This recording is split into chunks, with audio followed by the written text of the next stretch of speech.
Stock മാർക്കറ്റിന്റെ ഹൃദയമിടിപ്പ് എന്നൊക്കെ പറയാവുന്ന ഒന്നാണ് നമ്മൾ ഇന്ന് ഡിസ്കസ് ചെയ്യാൻ പോകുന്ന ടോപ്പിക്. എന്താണെന്ന് അറിയാമോ? Volume analysis in swing trading. ഒരു സ്പെസിഫിക് ടൈം പീരീഡിൽ നടക്കുന്ന നമ്പർ ഓഫ് ട്രേഡ്സിനെയാണ് നമ്മൾ വോളിയം എന്നതുകൊണ്ട് ഇൻഡിക്കേറ്റ് ചെയ്യുന്നത്. ഇപ്പോൾ ഫോർ എക്സാമ്പിൾ സ്വിംഗ് ട്രേഡ് ചെയ്യുമ്പോൾ തന്നെ നമ്മൾ ഡേ ക്യാൻഡിലാണ് നമ്മൾ റെഫർ ചെയ്യുന്നത്. അപ്പോൾ ഒരു ഡേ ക്യാൻഡിൽ നമ്മൾ എടുത്തു.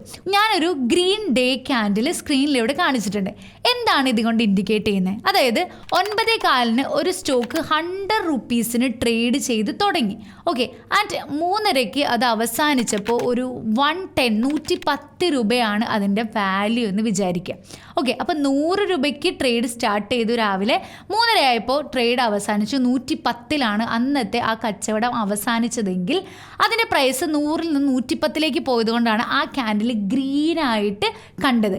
അല്ലാതെ ആ ഗ്രീൻ ക്യാൻഡിൽ ബയേഴ്സ് മാത്രമാണോ ഉള്ളത്? അല്ല. ആ ക്യാൻഡിലിൻ്റെ വോളിയം എടുത്ത് നോക്കിക്കഴിഞ്ഞാൽ അതിൽ കിട്ടുന്നത് നമ്പർ ഓഫ് ട്രേഡ്സ് ആണ്. നമ്പർ ഓഫ് ട്രേഡ്സിൽ ബയേഴ്സ് മാത്രമാണോ ഉള്ളത്? അല്ല. ഒരു ട്രേഡ് നടക്കണമെങ്കിൽ എന്തൊക്കെ വേണം? ഒരു ബയ്യറും വേണം, ഒരു സെല്ലറും വേണം. ഒരു ബയ്യറും ഒരു സെല്ലറും കൂടി മിക്സ് ചെയ്താണ് ഒരു ട്രേഡ് എക്സിക്യൂട്ട് ആവുന്നത്. അപ്പോൾ ഒരു ഗ്രീൻ ക്യാൻഡിൽ കാണുന്ന വോളിയം എന്ന് പറയുന്നത് നമ്പർ ഓഫ് ബയ്യേഴ്സും അതിനകത്തുണ്ട്, നമ്പർ ഓഫ് സെല്ലേഴ്സും അതിനകത്തുണ്ട്. എന്നിട്ടും എന്തുകൊണ്ടാണ് അത് ഗ്രീൻ ക്യാൻഡിൽ ആയത്? ഗ്രീൻ ക്യാൻഡിൽ ആവാൻ റീസൺ എന്ന് പറയുന്നത് അവിടെ ബയ്യേഴ്സ് ഡോമിനേറ്റ് ചെയ്തതുകൊണ്ടാണ്. അതുപോലെ തന്നെ ഒരു റെഡ് ക്യാൻഡിൽ എടുക്കാം. റെഡ് ക്യാൻഡിൽ എന്ന് പറഞ്ഞാൽ അതിൽ സെല്ലേഴ്സ് മാത്രമാണോ ഉള്ളത്? അല്ല, അതിലുമുണ്ട് ബയ്യേഴ്സും സെല്ലേഴ്സും. അവിടെ പ്രൈസ് കുറഞ്ഞതുകൊണ്ടാണ് ആ ക്യാൻഡിൽ റെഡ് ആയത്. ആൻഡ് പ്രൈസ് കുറയാനുള്ള റീസൺ സെല്ലേഴ്സാണ് അവിടെ ഡോമിനേറ്റ് ചെയ്യുന്നത് എന്നുകൊണ്ടാണ്. അതായത് ബയ്യേഴ്സിൻ്റെ ആ ഒരു ഡോമിനേഷൻ കുറഞ്ഞതുകൊണ്ട് ആ സ്റ്റോക്കിൻ്റെ പ്രൈസ് താഴെ പോയി. അതുകൊണ്ട് തന്നെ ആ ക്യാൻഡിൽ എന്തായി മാറി? റെഡായി മാറി. ഇനി സ്വിംഗ് ട്രേഡേഴ്സിന് എങ്ങനെയാണ് വോളിയം ഹെൽപ്പ് ചെയ്യുന്നത് എന്ന് നമുക്ക് നോക്കാം. ഒരു സ്റ്റോക്കിൽ ബയ്യേഴ്സും സെല്ലേഴ്സും കൂടുമ്പോൾ ആ സ്റ്റോക്കിൻ്റെ വോളിയം കൂടും. അതായത് ഒരുപാട് ആളുകൾ ആ സ്റ്റോക്കിൽ ട്രേഡ് ചെയ്യുമ്പോഴാണ് ആ സ്റ്റോക്കിൻ്റെ വോളിയം ഇൻക്രീസ് ചെയ്യുന്നത്. ബയ്യേഴ്സും സെല്ലേഴ്സും കുറവാണെങ്കിൽ അവിടെ ഫ്യൂവർ പാർട്ടിസിപ്പൻസ് മാത്രമാണ് ആ സ്റ്റോക്കിൽ ട്രേഡ് ചെയ്യുന്നുള്ളൂ. അതുകൊണ്ട് തന്നെ അവിടുത്തെ വോളിയം എന്തായിരിക്കും? കുറവായിരിക്കും. Why volume is important for swing traders? അതായത് സ്വിംഗ് ട്രേഡേഴ്സിൻ്റെ പർപ്പസ് എന്താണ്? ഒരു ബുള്ളിഷ് ട്രെൻഡ് ക്യാച്ച് ചെയ്യുക എന്നുള്ളതാണ് സ്വിംഗ് ട്രേഡേഴ്സിൻ്റെ പർപ്പസ്. അപ്പോൾ ഒരു ബുള്ളിഷ് ട്രെൻഡ് ഒരു സ്റ്റോക്കിൽ വരണമെങ്കിൽ അവിടെ എന്ത് വേണം? വോളിയം വേണം. ഒരു വോളിയം കൂടിയാൽ മാത്രമാണ് ഒരു ബുള്ളിഷ് ട്രെൻഡ് ആ സ്റ്റോക്കിൽ കൂടുകയുള്ളൂ. അല്ല, വോളിയം കുറവാണ്, സ്റ്റോക്കിൻ്റെ പ്രൈസ് മുകളിലോട്ട് പോവുകയാണെങ്കിൽ അത് എന്ത് ചെയ്യില്ല? സസ്റ്റെയിൻ ചെയ്യില്ല. നമ്മൾ ആ ഒരു സ്റ്റോക്കിൽ ചാടി കയറി എൻട്രി ചെയ്ത് കഴിഞ്ഞാൽ ഏത് നിമിഷവും ആ സ്റ്റോക്കിൻ്റെ പ്രൈസ് താഴെ പോകാനുള്ള സാധ്യതയുണ്ട്. കാരണം എന്താ? അതിൽ വോളിയം കുറവാണ്. അല്ല, ആ സ്റ്റോക്കിൽ ട്രേഡ് ചെയ്യാനുള്ള പാർട്ടിസിപ്പൻസ് കൂടുതലാണ്, അല്ലെങ്കിൽ വോളിയം കൂടുതലാണെങ്കിൽ തീർച്ചയായിട്ടും ആ ഒരു ബുള്ളിഷ് റാലി നമുക്ക് പിടിക്കാനായിട്ട് പറ്റും, കറക്റ്റായിട്ട് എൻട്രി എടുക്കുകയാണെങ്കിൽ. ഇനി നമുക്ക് എങ്ങനെയാണ് ചാർട്ടിൽ വോളിയം ആഡ് ചെയ്യുന്നതെന്ന് നോക്കാം. എൻ്റെ എല്ലാ വീഡിയോ എടുത്ത് നോക്കിക്കഴിഞ്ഞാൽ എൻ്റെ ചാർട്ട്സിലൊക്കെ വോളിയം ഓൾറെഡി അവിടെ കിടക്കുന്നുണ്ട്. കാരണം വോളിയം എന്ന് പറയുന്നത് എന്താ പറയുക, ചങ്കിടിപ്പാണ് സ്റ്റോക്ക് മാർക്കറ്റ് എന്ന് പറയുന്നത് കറക്റ്റ് തന്നെയാണ്. കാരണം വോളിയം ഇല്ലാതെ ഒരൊറ്റ ചാർട്ട് പോലും എൻ്റെ കയ്യിലില്ല. ഇതിപ്പോൾ നിങ്ങളെ കാണിക്കാൻ വേണ്ടിയിട്ട് ഞാനൊന്ന് വോളിയം കളഞ്ഞതാണ്. കാരണം വോളിയം ഓൾറെഡി കിടക്കുമ്പോൾ നിങ്ങൾ കൺഫ്യൂസ്ഡ് ആവാതിരിക്കാൻ വേണ്ടി ഞാൻ എല്ലാ ഇൻഡിക്കേറ്റർ ഒന്ന് ഡിലീറ്റ് ചെയ്ത് കളഞ്ഞു. ആൻഡ് EMA നമ്മൾ ഓൾറെഡി കഴിഞ്ഞ ക്ലാസ്സിൽ പറഞ്ഞതാണ്. അതുകൊണ്ട് നമുക്കിതിൽ വോളിയം ഒന്ന് ആഡ് ചെയ്യണം. ഞാൻ കാണിച്ചു തരാം. ഇൻഡിക്കേറ്ററിൽ പോവുക, ക്ലിക്ക് ചെയ്യുക, വെറും വോളിയം എന്നൊന്ന് ടൈപ്പ് ചെയ്ത് കൊടുക്കുക. ആൻഡ് വോളിയം വരും. വോളിയം നമുക്ക് ആഡ് ചെയ്ത് കൊടുക്കുമ്പോൾ എന്താണ്? താഴെ ഇവിടെ ഒരു ബാർ നമുക്ക് കാണാനായിട്ട് സാധിക്കുന്നുണ്ട്. താഴെ ഒരു എക്സ്ട്രാ ബാർ പോലെ നമുക്കിവിടെ കാണാൻ പറ്റും. മാത്രമല്ല ഏതെങ്കിലും ഒരു ക്യാൻഡിൽ, ഇപ്പോൾ ഇന്നത്തെ ക്യാൻഡിൽ എന്ന് വെച്ചെങ്കിൽ 20 ജനുവരി 20 ക്യാൻഡിലിൽ കൊണ്ടുപോയി ഞാൻ എൻ്റെ കേഴ്സർ വെച്ച് കഴിയുമ്പോൾ വോളിയം 1.05 മില്യൺ എന്ന് നമുക്ക് കാണാൻ പറ്റും. ബജാജ് ഫിനാൻസ് ഒക്കെ പറഞ്ഞാൽ അത്യാവശ്യം വോളിയം ട്രേഡ് നടക്കുന്നതാണ്. ഇന്ന് കംപ്ലീറ്റ് ആയിട്ടില്ല, 3:24 ആയിട്ടുള്ള, ഇനി 5 മിനിറ്റും കൂടിയുണ്ട്. സോ ഇപ്പോൾ മാർക്കറ്റ് മൂവ് ചെയ്തുകൊണ്ടിരിക്കുകയാണ്. അതിന് മുന്നത്തെ ദിവസം കണ്ട് ഇതൊക്കെ ഗ്രീൻ ക്യാൻഡിൽസ് തന്നെ എടുത്ത് പറയാൻ കാരണം ഗ്രീൻ ക്യാൻഡിൽ ആയതുകൊണ്ട് മാത്രമല്ല, അതിൽ കണ്ടോ ഹൈ വോളിയം. ആ ക്യാൻഡിൽ തന്നെ വലുതാണ്. അതിൻ്റെ താഴെ നമുക്ക് നോക്കിയാൽ അറിയാം ആ ക്യാൻഡിലിൻ്റെ വലിപ്പം കുറച്ച് കൂടുതലാണ്. മാത്രമല്ല ഈ ക്യാൻഡിൽ 1.05 മില്യൺ ആണെങ്കിൽ ഈ ഒരു വലിയ ക്യാൻഡിൽ 3.17 മില്യൺ വോളിയം കയറിയിട്ടുണ്ട്. അതായത് ബജാജ് ഫിനാൻസിൽ വോളിയം വന്ന് തുടങ്ങി. ആൻഡ് നമ്മൾ ഇവിടെ വെച്ചാണ് നമ്മൾ എൻട്രി എടുത്തത്. ബജാജ് ഫിനാൻസിൽ നിങ്ങൾക്ക് ഓർമ്മയുണ്ടെങ്കിൽ നമ്മുടെ സ്വിംഗ് ട്രേഡിങ്ങിൻ്റെ എൻട്രി അവിടെ നന്നായിട്ടൊന്ന് കറക്റ്റ് ചെയ്തു. എന്നാലും വലിയ കറക്ഷൻ ഒന്നുമില്ല as compare to other stocks. Bajaj Finance അത്ര വലിയ കറക്ഷൻ ഇല്ല. കാരണം ആ ഒരു നെഗറ്റിവിറ്റിയിൽ കറക്റ്റ് ചെയ്തതാണ്. കാരണം ബജാജ് ഫിനാൻസിൻ്റെ ബ്രേക്ക് ഔട്ട് ചെയ്യാനായിട്ട് സമ്മതിച്ചില്ല. അതിന് മുന്നേ മാർക്കറ്റ് കറക്റ്റ് ചെയ്തു. അപ്പോൾ നിഫ്റ്റി കറക്റ്റ് ചെയ്യുന്ന സമയത്ത് ബജാജ് ഫിനാൻസൊക്കെ അതിൻ്റെ പാർട്ടായതുകൊണ്ട് തന്നെ ആ ഒരു കറക്ഷൻ നമുക്ക് ഇതിലും റിഫ്ലക്റ്റ് ചെയ്തു എന്നുള്ളതാണ്. പക്ഷേ ഇന്നത് 10 മടങ്ങായിട്ട് ബ്രേക്ക് ചെയ്യാൻ വരുന്നുണ്ട്. അപ്പോൾ നമുക്ക് നോക്കാം അടുത്ത ദിവസങ്ങളിൽ ഇത് ബ്രേക്ക് ചെയ്ത് പോകുമോ എന്നുള്ളത്. നമ്മൾ ഓൾറെഡി എൻട്രി എടുത്ത് വെച്ച് സ്റ്റോപ്പ് ലോസ് എടുത്ത് വെച്ചിട്ടുണ്ട്. ഓക്കെ, അപ്പോൾ ഇങ്ങനെയാണ് ഒരു സ്റ്റോക്കിൽ എന്ത് ആഡ് ചെയ്യുന്നത്? വോളിയം ആഡ് ചെയ്യുന്നത്. ക്ലിയർ ആണോ? ഇനി നമ്മുടെ അടുത്ത ക്വസ്റ്റ്യൻ എന്താണ്? വോളിയം ആഡ് ചെയ്യാനൊക്കെ പഠിച്ചു, വലിയ വോളിയൊക്കെ വരുന്നുണ്ട്. ഇതുകൊണ്ട് സ്വിംഗ് ട്രേഡേഴ്സിന് എന്ത് ബെനിഫിറ്റ് ആണ് ഉള്ളതെന്നുള്ളതാണ്. ഫസ്റ്റ് തന്നെ വോളിയം സ്പൈക്ക്. എന്താണ് വോളിയം സ്പൈക്ക്? അതായത് പെട്ടെന്ന് സാധാഗതിയിൽ പോയിക്കൊണ്ടിരിക്കുന്ന ഒരു സ്റ്റോക്കിൽ പെട്ടെന്ന് കുറച്ച് വോളിയം കൂടുതൽ വരികയാണ്. എന്തുകൊണ്ടൊക്കെ ആയിരിക്കും പെട്ടെന്ന് ആ സ്റ്റോക്കിൽ വോളിയം കൂടുതൽ വരാനുള്ള റീസൺ? ഒന്നാമതായിട്ട് മേ ബി അതിലെന്തെങ്കിലും പോസിറ്റീവ് ന്യൂസ് വന്നു കഴിഞ്ഞാൽ കൂടുതൽ ആളുകൾ ആ സ്റ്റോക്കിലേക്ക് ശ്രദ്ധ കേന്ദ്രീകരിക്കും, അതിൽ വോളിയം ട്രേഡ്സ് കൂടാനുള്ള ചാൻസ് ഉണ്ട്. അല്ല, അവരുടെ റിസൾട്ട്, അവരുടെ ഏണിങ്സ് കൂടുതലാണെങ്കിൽ തീർച്ചയായിട്ടും ആ സ്റ്റോക്കിൽ വോളിയം ട്രേഡ്സ് കൂടാനുള്ള ചാൻസ് ഉണ്ട്. ഇനി അവർ കൊടുക്കുന്ന ഡിവിഡൻഡ് കൂടുതലാണെങ്കിൽ അവിടെ വീണ്ടും വോളിയം ട്രേഡ്സ് കൂടാനുള്ള ചാൻസ് ഉണ്ട്. ഇങ്ങനെയുള്ള ചെറിയ ന്യൂസ് ബേസ്ഡ് ആയിട്ടുള്ളതോ അല്ലെങ്കിൽ അവരുടെ ഏണിങ്സ് ബേസ്ഡ് ആയിട്ടുള്ളതോ അല്ലെങ്കിൽ ഡിവിഡൻഡ് ബേസ്ഡ് ആയിട്ടൊക്കെ ആ സ്റ്റോക്കിൽ പെട്ടെന്ന് വോളിയം വരുമ്പോൾ അവിടെ ഒരു വോളിയം സ്പൈക്ക് അടിക്കും എന്നുള്ളതാണ്. അതിന് വേണ്ടിയിട്ട് നമുക്ക് കുറച്ച് സ്റ്റോക്സിൻ്റെ എക്സാമ്പിൾസ് നോക്കാം. വോളിയം സ്പൈക്ക് വന്ന റീസെൻ്റ്ലി വന്ന സ്റ്റോക്കുകൾ. വോളിയം സ്പൈക്ക് വന്ന ഒരു സ്റ്റോക്ക് ഞാൻ കാണിച്ചു തരാം. ഗണേഷ് ഹൗസിംഗ് കോർപ്പറേഷൻ എന്ന് പറഞ്ഞൊരു സ്റ്റോക്ക്. ഓക്കെ, ആ സ്റ്റോക്ക് ഞാൻ എടുക്കുമ്പോൾ ഇത് ഗ്രാജ്വലി ഹൈ ഉണ്ടാക്കിക്കൊണ്ട് പോകുന്ന സ്റ്റോക്കാണ്. അത്യാവശ്യം നല്ല രീതിയിൽ ഒരു ഹൈ ഒക്കെ ബ്രേക്ക് ചെയ്ത് നിൽക്കുന്ന സ്റ്റോക്കാണ്. അത് മാത്രമല്ല, ഇവിടെ മാർക്കറ്റ് മുകളിലോട്ട് പോയി, ഇവിടെ കറക്റ്റ് ചെയ്തു, വീണ്ടും മുകളിലോട്ട് പോയി, വീണ്ടും കറക്റ്റ് ചെയ്തു, ദെൻ മുകളിലോട്ട് പോകുന്ന സമയത്ത് ഇവിടെ കണ്ടോ നല്ലൊരു വോളിയം സ്പൈക്ക് നമുക്ക് ഈ ഗണേഷ് ഹൗസിങ്ങിൽ കാണാനായിട്ട് സാധിക്കും. ഏകദേശം 1.66 മില്യൺ വോളിയം ഈ ഒരു ഗണേഷ് ഹൗസിംഗ് കോർപ്പറേഷൻ എന്ന് പറഞ്ഞ സ്റ്റോക്കിൽ വന്നതായിട്ട് കാണാൻ സാധിക്കും. ഇതാണ് വോളിയം സ്പൈക്ക്. അതുപോലെ തന്നെ എയ്റോഫ്ലെക്സ് ഇൻഡസ്ട്രീസ് എന്ന് പറഞ്ഞ സ്റ്റോക്ക് നമുക്ക് നോക്കാം. എയ്റോഫ്ലെക്സ് ഇൻഡസ്ട്രീസ് NSE തന്നെ എടുക്കാനായിട്ട് ശ്രമിക്കുക. ഇവിടെ നിങ്ങൾ നോക്കിക്കേ, ഗ്യാപ്പ് അപ്പ് വന്നിട്ട് വോളിയം സ്പൈക്ക് ഏകദേശം 28.34 മില്യൺ വോളിയം ആണ് ഈ ഒരു എയ്റോഫ്ലെക്സ് ഇൻഡസ്ട്രീസ് എന്ന് പറഞ്ഞൊരു കമ്പനിയിൽ കയറിയിരിക്കുന്നത്. മാത്രമല്ല, ഇതിന് മുന്നേ വന്ന ഒരു ഹൊറിസോണ്ടൽ റെസിസ്റ്റൻസ് ബ്രേക്ക് ചെയ്തിട്ടാണ് ഇവിടെ നല്ലൊരു വോളിയം വന്നിരിക്കുന്നത്. അതായത് മേജർ റെസിസ്റ്റൻസ് ബ്രേക്ക് ചെയ്തിട്ടാണ് ഇവിടെ ഈ ഒരു വോളിയം വന്നിരിക്കുന്നത് എന്നുള്ളതാണ്. പിന്നെ ഒരു വോളിയം സ്പൈക്ക് വന്നിരിക്കുന്ന വേറൊരു സ്റ്റോക്കാണ് ഗുജറാത്ത് അപ്പോളോ ഇൻഡസ്ട്രീസ് എന്ന് പറയുന്ന ഗുജ് അപ്പോളോ ഇൻഡസ്ട്രീസ്. കണ്ടോ, അതിലെല്ലാം സെയിം ആയിട്ടുള്ളൊരു പാറ്റേൺ ആണ്. കണ്ടോ, റീസെൻ്റ് ആയിട്ട് വന്ന ഒരു സ്വിംഗ് ഹൈ ബ്രേക്ക് ചെയ്താണ് നല്ല വോളിയം സ്പൈക്ക് ഇതിലൊക്കെ അടിച്ചിരിക്കുന്നത്. ഈ ഒരു ഇതിനകത്ത് ഏകദേശം 399.92K ഉള്ളൂ, മില്യൺ ഇല്ല. ഈ സ്റ്റോക്കിനെ സംബന്ധിച്ചിടത്തോളം മേ ബി ഇതൊരു വലിയ വോളിയം ആയതുകൊണ്ടാണ് ഇതൊരു വോളിയം സ്പൈക്കായിട്ട് നമുക്ക് കൺസിഡർ ചെയ്യാവുന്നത്. എല്ലാത്തിലും മില്യൺ വോളിയംസ് വരണമെന്നില്ല. ഇനി ഇതിൽ വോളിയം സ്പൈക്ക് ഉണ്ട് എന്ന് വിചാരിച്ച് ഇതിൽ ചാടി കയറി എൻട്രി എടുക്കാമോ? ഒരിക്കലും ചെയ്യരുത്. നമ്മൾ പഠിച്ച വേറൊരു കാര്യമുണ്ട്. എന്താണ്? EMA, എക്സ്പോണൻഷ്യൽ മൂവിങ് ആവറേജ് ഇതിലൊന്ന് ആഡ് ചെയ്ത് കൊടുക്കണം. അതിനുശേഷം ഈ ഒരു വോളിയം നോക്കുമ്പോൾ കണ്ട എക്സ്പോണൻഷ്യൽ മൂവിങ് ആവറേജിന് മുകളിലോട്ട് നമുക്കറിയാം exponential moving average swing traders major resistance and സപ്പോർട്ടായിട്ടാണ് കൺസിഡർ ചെയ്യുന്നത്. ആ ഒരു റെസിസ്റ്റൻസ് ബ്രേക്ക് ചെയ്ത് ഹൈ വോളിയം വന്ന് അതിൻ്റെ മുകളിൽ ട്രേഡ് ചെയ്യുന്നു. It's a positive sign.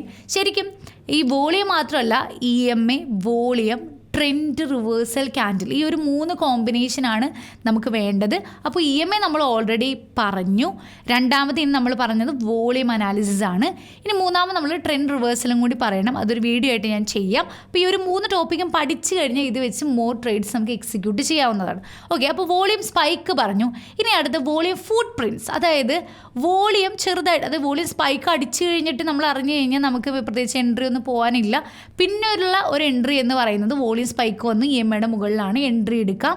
എന്ത് സ്റ്റോപ്പ് ലോസ് വെക്കണം? EMAയുടെ താഴെ പോവുകയാണെങ്കിൽ ഇത് എക്സിറ്റ് ചെയ്തിരിക്കണം. കാരണം വെച്ച് കഴിഞ്ഞാൽ സ്വിംഗ് ട്രേഡ് നമ്മൾ ഒരുപാട് ഫണ്ടമെൻ്റൽ നോക്കി ചെയ്യുന്ന സ്റ്റോക്കല്ല, ടെക്നിക്കലാണ് സ്വിംഗ് ട്രേഡിങ്ങിൻ്റെ പ്രോഫിറ്റ് ഇരിക്കുന്നത്. അപ്പോൾ നിങ്ങൾ ചിലപ്പോൾ ഈ ഗണേഷ് ഹൗസിംഗ് കോർപ്പറേഷനൊക്കെ നമ്മൾ സ്ക്രീനറിൽ കൊണ്ടുപോയി അടിച്ചു കൊടുത്ത് നോക്കി കഴിഞ്ഞാൽ ഇതിൻ്റെ മാർക്കറ്റ് ക്യാപ്പൊക്കെ ചിലപ്പോൾ കുറവായിരിക്കും.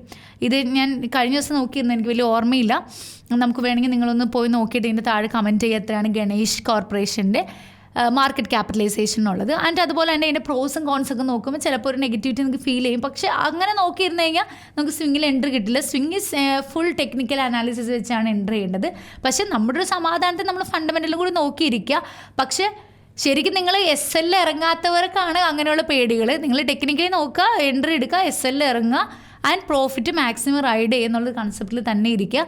അല്ലാതെ ഗ്രീഡി മൈൻഡായിട്ട് ഇത് തിരിച്ചു വരും, ഞാനിത് ഹോൾഡ് ചെയ്യും എന്നുള്ള മാർക്കറ്റിനോട് റിവെഞ്ച് മോഡിൽ ഒരിക്കലും ഇരിക്കരുത്. ഓക്കെ, അപ്പോൾ ഞാൻ പറഞ്ഞു വന്നത് അടുത്തത് വോളിയം ഫുട് പ്രിൻറ്റ്സ് എന്ന് വെച്ചാൽ വോളിയം വന്ന് തുടങ്ങിയ സ്റ്റോക്കുകൾ നമുക്ക് നോക്കാം. അതിൽ വരുന്ന ഒരു സ്റ്റോക്കാണ് ബോറോസിൽ റിന്യൂവബിൾ ലിമിറ്റഡ് എന്ന് പറയുന്ന ഒരു സ്റ്റോക്ക്. കണ്ടോ, ഈ ഒരു സ്റ്റോക്കിൽ നിങ്ങൾ നോക്കിയാൽ അറിയാം ഓൾറെഡി വോളിയം ഫുട് പ്രിൻറ്റ്സിനകത്ത് വന്നിട്ടുണ്ട്. EMAയുടെ മുകളിൽ അത്യാവശ്യം വോളിയം വന്നു. കണ്ടോ, ആ ഒരു 469 ടു ഈ ഒരു ലെവൽ വരെ നമുക്ക് ക്യാച്ച് ചെയ്യാം. ഇവിടെ റിവേഴ്സൽ ക്യാൻഡിലാണ്. നമുക്കൊരു ഈവനിങ് സ്റ്റാർ എന്താണ്, ട്രെൻഡ് താഴത്തേക്ക് പോകാനുള്ളൊരു ഈവനിങ് സ്റ്റാറൊക്കെ ആയിട്ട് ഇതിനെ കൺസിഡർ ചെയ്യാം. ഞാൻ പറഞ്ഞു ട്രെൻഡ് റിവേഴ്സൽ ക്യാൻഡിൽസിനെ അടുത്ത ക്ലാസ്സിൽ നന്നായിട്ട് നിങ്ങൾക്ക് പറഞ്ഞു തരാം. ആൻഡ് ഇവിടുന്ന് വീണ്ടും താഴേക്ക് വന്നു. പിന്നെ പ്രത്യേകിച്ച് വോളിയം ഒന്നും ഇതിലേക്ക് ആഡ് ഓൺ ആയിട്ടില്ല. അപ്പോൾ ഇതൊന്ന് നോക്കി വെക്കുക. വോളിയത്തിൻ്റെ ഫുട് പ്രിൻറ്റ്സ് ഓൾറെഡി ഇതിനകത്ത് വന്നിട്ടുണ്ട്. ഇനി അടുത്തൊരു സ്റ്റോക്കാണ് ആവന്തി ഫീഡ്സ് എന്ന് പറഞ്ഞൊരു സ്റ്റോക്ക്. Avanti feeds limited. ആ ഒരു വോളിയം വന്ന് EMA ബ്രേക്ക് ചെയ്തു, പക്ഷേ മുകളിലോട്ട് പോയില്ല, വീണ്ടും താഴത്തേക്കാണ് വന്നത്. ഞാൻ ഓൾറെഡി പറഞ്ഞു ആ ഒരു നെഗറ്റിവിറ്റി മാർക്കറ്റിൽ നിൽക്കുന്നതുകൊണ്ട് ഓൾറെഡി ആ നെഗറ്റീവ് ട്രെൻഡാണ്. ഇവിടെ നിങ്ങൾ നോക്കിക്കേ, വീണ്ടും മാർക്കറ്റിൻ്റെ EMAയുടെ മുകളിലോട്ട് മാർക്കറ്റ് ഈ ഒരു സ്റ്റോക്ക് പോവുകയാണ്. പക്ഷേ ഇവിടെ ഏറ്റവും നല്ലൊരു ഇത് എനിക്ക് മനസ്സിലായത്, കാരണം ഇവിടെ ഒരു ട്രെൻഡ് റിവേഴ്സലുണ്ട്. കണ്ടോ, ഈ ഒരു ട്രെൻഡ് റിവേഴ്സൽ നിങ്ങൾ നോക്കിക്കേ, ഇതൊരു മോർണിംഗ് സ്റ്റാർ ആയിട്ട് നമുക്ക് കൺസിഡർ ചെയ്യാം. പക്ഷെ നോക്കുക, ഇപ്പോൾ എന്തൊക്കെ പറഞ്ഞാലും നിങ്ങൾ SL കീപ്പ് ചെയ്തില്ലെങ്കിൽ എനിക്ക് കറക്റ്റായിട്ട് ഇത് മോർണിംഗ് സ്റ്റാർ ആണ്, ഇത് തീർച്ചയായിട്ടും മുകളിൽ പോകുമെന്ന് നമുക്ക് പറയാൻ പറ്റില്ല. കറക്റ്റായിട്ട് നിങ്ങൾ കീപ്പ് ചെയ്യുക SL. അപ്പോൾ ഈ വോളിയം വന്നു, പക്ഷേ ഈ വോളിയത്തിൻ്റെ എഫക്റ്റ് വന്നില്ല. അപ്പോൾ താഴെ നിന്ന് കുറച്ചുകൂടി എൻട്രി കയറിയിട്ടുണ്ട്. സോ മേ ബി ഈ ഒരു ലെവലും കൂടി ബ്രേക്ക് ചെയ്ത് കഴിഞ്ഞാൽ വീണ്ടും ഈ സ്റ്റോക്ക് മുകളിലോട്ട് പോകാനുള്ള ചാൻസ് ഉണ്ട്. ആൻഡ് പിന്നെ വരുന്ന ഒരു സ്റ്റോക്കാണ് RK Forge എന്ന് പറഞ്ഞ സ്റ്റോക്ക്. രാമകൃഷ്ണ ലിമിറ്റഡ് എന്ന് പറഞ്ഞൊരു സ്റ്റോക്കിൽ വോളിയം ഫുട് പ്രിൻറ്റ്സ് നമുക്ക് കാണാൻ പറ്റും. EMA ബ്രേക്ക് ചെയ്ത് ആൻഡ് ഇന്ന് മാർക്കറ്റ് നെഗറ്റിവിറ്റിയാണ്. പക്ഷേ ഇതിലൊക്കെ എൻട്രി എടുക്കുമ്പോൾ പ്രോപ്പറായിട്ട് EMA നിങ്ങൾ SL വെച്ചിട്ട് വേണം എടുക്കാൻ എന്നുള്ളതാണ്. ആൻഡ് ഒരുപാട് സ്റ്റോക്കുകൾ ഇപ്പോൾ വോളിയം ഫുട് പ്രിൻറ്റ്സ് കണ്ടു, വോളിയം സ്പൈക്കുകൾ കണ്ടു, EMA ഇതൊക്കെ നോക്കിയിട്ട് ഇതിലെല്ലാത്തിലും അതുപോലെ തന്നെ ഇതിന് മുമ്പ് വന്ന ഒരു ഹൈ ബ്രേക്ക് ചെയ്ത് മാർക്കറ്റ് നിൽക്കുന്നു. ഇതെല്ലാം നോക്കിയിട്ട് വേണം ഒരു നല്ല സ്റ്റോക്ക് സെലക്ട് ചെയ്ത് എൻട്രി എടുക്കാൻ. ഞാനിപ്പോൾ ഒരുപാട് സ്റ്റോക്കുകൾ പറഞ്ഞു, ഇതെല്ലാം പോയി എൻട്രി എടുക്കാൻ വേണ്ടി പറഞ്ഞ സ്റ്റോക്കുകളല്ല, നിങ്ങൾക്ക് അനാലിസിസ് ചെയ്യാൻ വേണ്ടി ഞാൻ തന്നതാണ്. ഇവിടെ നോക്കിക്കുക, നിങ്ങൾ കണ്ടോ, ഇതൊക്കെയാണ് വോളിയം എന്താ പറയുക EMA എന്നുള്ള ഈ ഒരു റിക്കവറി ക്യാൻഡിലൊക്കെയാണ് നോക്കേണ്ടത്. ഇന്ത്യ സിമെൻറ്റിൽ വോളിയം ഫുട് പ്രിൻറ്റ്സ് വന്നു, അത്യാവശ്യം നല്ല രീതിയിൽ വോളിയം വന്നു. EMAയുടെ മുകളിലോട്ട് മാർക്കറ്റ് വന്ന് ചെറിയ രീതിയിൽ പിന്നെ വോളിയം കുറഞ്ഞു. പിന്നെ EMAയിലേക്ക് വന്നിട്ട് അവിടെ നിന്ന് ഒരു അടിപൊളി സ്പൈക്ക്, ഒരു ഹാമർ റിവേഴ്സൽ ക്യാൻഡിൽ വന്നിട്ടുണ്ട്.